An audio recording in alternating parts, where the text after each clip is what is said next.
Hello, I hope you all are fine. Today we are going to study biology of class 9. The first chapter of biology is Introduction to Biology.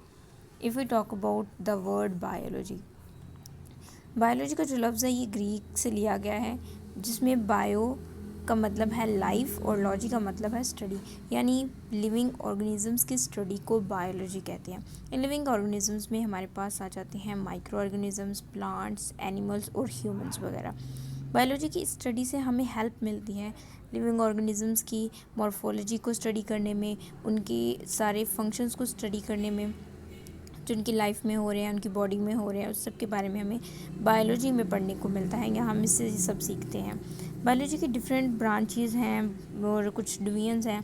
तो divisions में हमारे पास जो basic आती हैं 3 divisions हैं, जिनमें first है zoology. Zoology जैसे कि ज़ू है, ज़ू में हमारे पास एनिमल्स वगैरह होते हैं ना, तो लॉजी मीन स्टडी, यानी जोलॉजी एनिमल्स की स्टडी। तो जो डिवीजन है बायोलॉजी की जो डील करते हैं with the study of animals, उसको हम कहते हैं जोलॉजी। सेकेंड हमारे पास आती है बॉटनी। बॉटनी जो है ये डिवीजन है बायोलॉजी को जो डील करती है with the study of plants. और फिर आती है माइक्रोबायोलॉजी। माइक्रोबायोलॉजी भी बायोलॉजी के वो डिवीजन है जो स्टडी करती है माइक्रो ऑर्गेनिज्म से रिलेटेड है। माइक्रो ऑर्गेनिजम्स वो ऑर्गेनिजम्स होते हैं जिनको हम अपनी आम आंख से नहीं देख सकते, इनको हम देखते हैं माइक्रोस्कोप के नीचे, यानी वो ऑर्गेनिजम्स जिनकी स्टडी हम माइक्रोस्कोप के नीचे करते हैं उसको हम माइक्रो ऑर्गेनिजम्स कहते हैं। और माइक्रो ऑर्गेनिजम्स की स्टडी क्या है? माइक्रोबायोलॉजी है। डिवीजन्स के बाद अब डिफरेंट ब्रांचेज हैं बायोलॉजी की।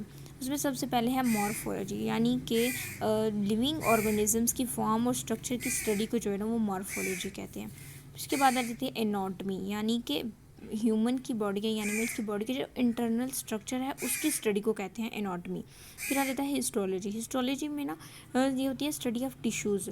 जो ह्यूमन बॉडी है वो सेल से मिलके बनती है, सेल्स मिलते हैं और टिश्यू बनाते हैं, टिश्यूज़ जो हैं वो फिर ऑर्गन बनाते हैं और ऑर्गन सारे मिलके जो है ना ऑर्गन सिस्टम बनाते हैं और उससे फिर एक ऑर्गेनिज्म बनता है। तो उसका सारा जो स्टडी है ना टिश्यूज़ की, उसको कहते हैं हिस्टोलॉजी। फिर आ जाता है सेल बायोलॉजी। जैसा कि मैंने बताया कि सेल्स बॉडी जो है वो डिफरेंट सेल से मिलकर बनी होती है, और फिर उसके बाद टिश्यूज़ और फिर ऑर्गन एंड ऑर्गन सिस्टम। तो जो सेल है ये बेसिक यूनिट है लाइफ का। तो सेल की जो स्टडी है कि सेल दिखता कैसा है, इसकी फॉर्म क्या है, इसका स्ट्रक्चर क्या है, फिर इसके अंदर की ऑर्गेनेलीज क्या है, उनका फंक्शंस क्या है, इस सारी जो स्टडी है ना इसको हम इसके अंदर सेल बायोलॉजी में स्टडी करते हैं। फिर आ जाता है फिजियोलॉजी। फिजियोलॉजी यानी फिजिक्स से के जो ब्रांच है ये डील करती है with the function of different parts of living organism. Physical का वर्ड एज यू नो कि जिस्मानी से रिलेटेड है, कि जिस्म के जो बॉडी के डिफरेंट पार्ट्स हैं उनका क्या फंक्शन है, उसकी स्टडी को जो है ना वो फिजियोलॉजी कहा जाता है। फिर आ जाता है जेनेटिक्स। जेनेटिक्स जो है ये जीन की स्टडी है। जीन्स क्या है, इनका रोल क्या है, ये कैसे जो है इनहेरिटेंस के तौर पे एक जनरेशन से दूसरी जनरेशन में ट्रांसफ़र होते हैं, कैसे अपना रोल प्ले करते हैं, इनसे क्या क्या करेक्टरिस्टिक्स जो हैं वो ट्रांसफ़र होती हैं एक जनरेशन से दूसरी जनरेशन में। इस सारी की स्टडी को जो है ना हम जेनेटिक्स में स्टडी करते हैं, और ये भी बायोलॉजी की एक ब्रांच है। इसके बाद आता है एम्ब्रियोलॉजी, यानी कि एम्ब्रियोनिक स्टेज पे हम स्टडी करेंगे। लॉजी जो है, जहाँ जहाँ लॉजी का वर्ड है इसका मतलब है स्टडी। तो एम्ब्रियोनिक स्टेज पे एम्ब्रियो की स्टडी कि कैसे वो डिवेल्प होता है, कैसे वो बना है, अब वो कैसे इंडिविजुअल में कन्वर्ट होगा, इस सारी की स्टडी को क्या कहते हैं? एम्ब्रियोलॉजी कहते हैं। फिर आता है टेक्सोनॉमी। टेक्सोनॉमी है study of naming and classification of organisms. Organisms को नेम देना, उनको क्लासीफाई करना, फिर उनको ग्रुप्स या सब ग्रुप्स में डिवाइड करना, क्योंकि डिफरेंट ऑर्गेनिजम्स जो हैं वो अलग हैं। जैसे कुछ प्लांट्स हैं, कुछ ह्यूमंस हैं, कुछ एनिमल्स हैं, कुछ माइक्रो ऑर्गेनिजम्स हैं, बर्ड्स हैं, कुछ पानी में रहने वाले जानवर हैं। तो सारे ऑर्गेनिजम्स को डिफ्रेंशिएट करना, डिफरेंट ग्रुप्स में बनाना, उनकी डिफरेंट स्पीशीज़ वगैरह को स्टडी करना, इस सारे को क्या कहते हैं? टेक्सोनॉमी, यानी उनको नाम देना, ग्रुप्स और सब ग्रुप्स में डिवाइड करना। अलग अलग ऑर्गेनिजम्स हैं उनके अकॉर्डिंग जो है ना उनकी क्लासिफिकेशन करना। फिर आता है पैलेंटोलॉजी। पैलेंटोलॉजी है स्टडी है फॉसिल्स की। फॉसिल्स क्या होते हैं कि जब कोई भी ऑर्गेनिज्म, जैसे कि प्लांट्स भी हो सकते हैं, एनिमल्स भी हो सकते हैं, जब वो डेड हो जाते हैं तो उनकी डेथ के बाद तो उसके कुछ रिमेन्स रह जाते हैं, तो उन रिमेन्स से क्या बनते हैं? फॉसिल्स बनते हैं। उन फॉसिल्स की स्टडी को पैलेंटोलॉजी कहते हैं।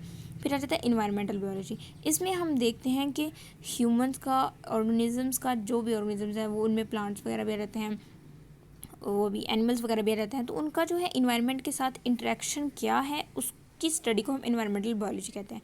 इन्वायरमेंट का क्या इम्पैक्ट आ रहा है उन पे, ऑर्गेनिजम्स पे, और ऑर्गेनिजम्स का क्या इम्पैक्ट है इन्वायरमेंट पे, उस सारी की स्टडी को इन्वायरमेंटल बायोलॉजी कहते हैं।